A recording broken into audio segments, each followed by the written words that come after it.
écrit Marqueur, un œil insatiable sur le monde.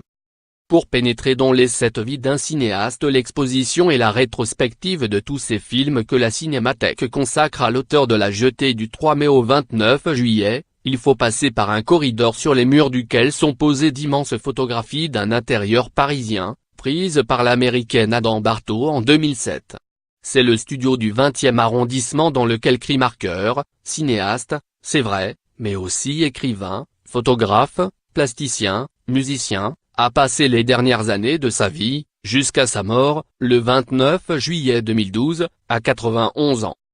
Mieux vaut ne pas faire que passer par ce corridor mais y séjourner un peu. Il faut du temps pour assimiler le fantastique désordre qui gronde sous ces alignements de livres, de VHS, de DVD, derrière cette prolifération de machines, caméras, ordinateurs, lecteurs de cassettes ou de disques numériques, qui racontent le passage de l'analogique au numérique, à la surface des innombrables collages que Marqueur insérait dans les volumes au gré de ses lectures.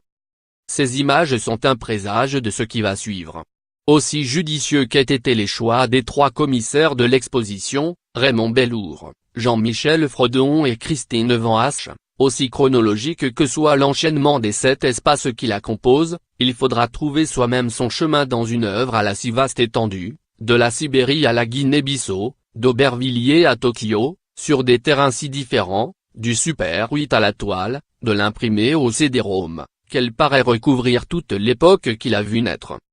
On peut emprunter la voie politique, suivre les pas de cri Marqueur au temps où il arpentait le bloc socialiste, URSS, Chine, Corée du Nord, Cuba, avant d'être à la fois prophète et photographe de mai 1968, et conclure ce parcours en se calant pour 3 heures dans un des recoins de projection de l'exposition pour voir ou revoir Le fond de l'air est rouge, 1977.